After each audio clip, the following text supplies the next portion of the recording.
hopper, basking in the sun, dancing and a hopping, having lots of fun. A bit of sand landed in that hopper's eye, the little sand hopper said, my, oh my, I got one leg missing. I got one leg missing. I got one leg missing. How do I get around? Jackson made Meet the Feebles in a derelict railway's goods shed.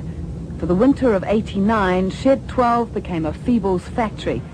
Reporter Kevin Isherwood talked to Peter Jackson about Feebles and filmmaking. One of my favourite quotes is from Alfred Hitchcock, and he says that I don't make films that are slices of life. I make slices of cake. And that's a marvellous quote, and it's exactly the sort of thing that I think as well. I mean, the films that I want to make or have made are definitely slices of cake. Meet Heidi, the hippo, star of the Feebles variety show. Cake is just one of her vices. She has her hands full, satisfying her fans, her lover, and her healthy appetite.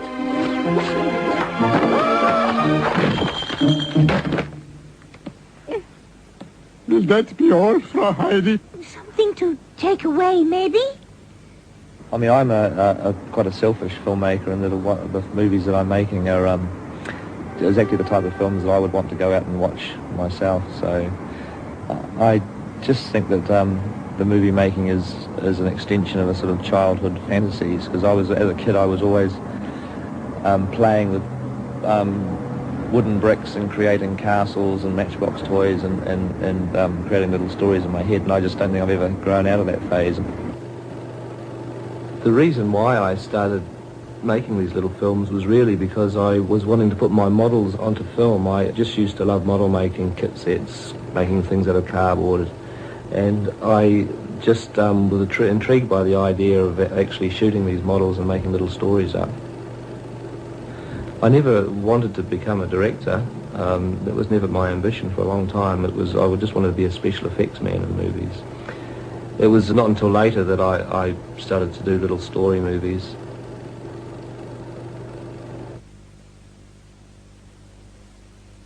In 1987, Jackson made his first assault on the cinema-going public with Bad Taste. A sci-fi splatter comedy, it began as a 10-minute home movie shot on weekends. But after 4 years, it developed into a full-length cinema feature. Today, it's a cult movie. Jackson's outrageous visual tricks make a shocking mess on the big screen.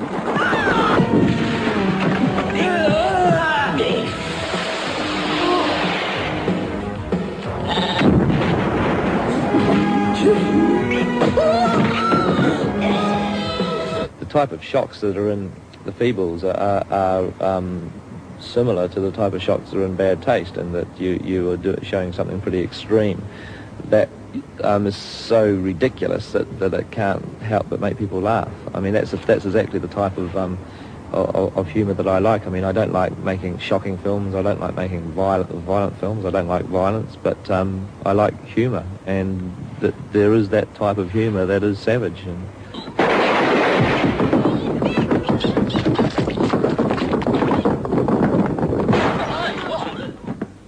Oh, what am I gonna do now? It took me 6 months to train that lot. There is this incredibly magical part to it at the beginning, where you're basically writing it or creating it in your head with other people, and you're coming up with the ideas, and you're seeing it all in your mind as the perfect movie. And then it suddenly turns into a factory, which is this nasty bit in the middle, which you have to actually get nuts and bolts and hammers and nails and a lot of people and put the images onto film. And it's never as good as you see in your mind. It's always depressing, and it's a lot of hard work, and it goes on for months and months, and then it slowly becomes magical again.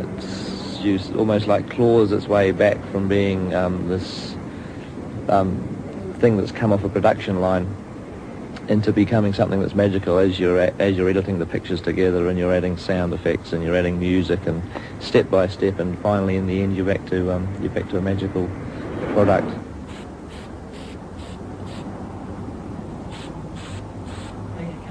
Puppet maker Cameron Chittick had the task of creating the feeble cast. Certainly, Creatively, it's been pretty good. You know, like 100 characters. I've had a lot of freedom, and it's certainly progressed my puppet making ability quite a bit. Being forced to make that many characters quickly, you have to make some decisions pretty quickly. But also the pressure in terms of having to get all the puppets made on time with very little money has been pretty tough going too. Pretty intense. Yeah, and other things happens too, whereby you know, you've just completed the puppet. You know, you've sweated away for 7 days to get this puppet made, and then Peter will come along and say, oh, it's great. You know, it's really, really good. But wouldn't it be nice if the eyes could move? You know, we've just made the puppet so it doesn't have moving eyes and it's got eyelids, but and it's Back to the drawing board. Yeah. The whale was a puppet maker's nightmare to build. It's at least 20 feet long, and it takes no less than 6 people to drive it. It's the largest puppet in the film, but it had to be capable of having some very quick, violent movements, which is pretty difficult to get with such a large puppet.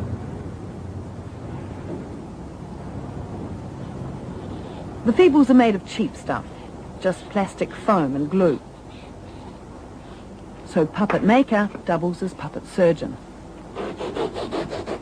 Heidi's hands have been through the wars quite a bit. She's had to eat chocolate cake, she's had to carry a very heavy machine gun, so the hands need to be replaced.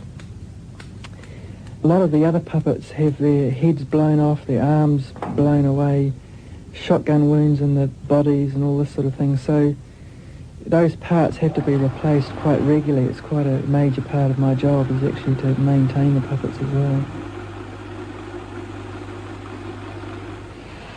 Inside the railway shed, the world of the Feebles is constructed from scrap metal, hardboard, plastic and demolition timber and rebuilt daily.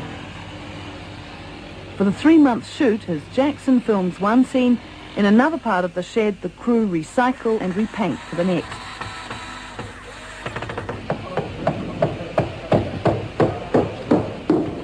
I hate it. I absolutely hate it. Oh my God. Paid only half the industry's hourly rate, they have to find small budget solutions to big budget problems. Like model maker Richard Taylor, their payoff is the unique experience. Richard, making a stretch model limo Maury sounds like a lot of fun, but it probably is quite difficult. Yeah, a very tricky one. This one is probably one of the more difficult tasks that I've been set as far as a model maker goes. The Maury is famous because it is made up of a series of curves. There isn't actually a straight line in a Morris Minor. So as you can imagine, when you tackle this in a model making form, it becomes quite a major task. It's made up of complex curves that not only follow the lines of the panel one way, but also follow the bodywork the opposite way. Well, this is the original, or this is the one that's in the film, the stretch limo, isn't it? Why can't you use that instead of going to all this trouble? Well, the reason that in film miniatures are used is either because of a monetary problem, or you want to create an environment that you can't create in real life. Either you want, for money, or it's just not feasible because of materials or the locations. So we're going to create a location that appeals to the director's ideas, and to do that we've got to create miniatures, build everything small. Without giving too much away, then what is this model going to get up to? Well, this model, it's not you think miniatures has been small scale models. This model is actually going to be 1.2 meters long. It's got to be large because it's got to do a number of things. That is, it's got to be able to steer and power along and turn and skid. It also at one stage drives into the whale's mouth to actually kill off the whale and pops out his tail.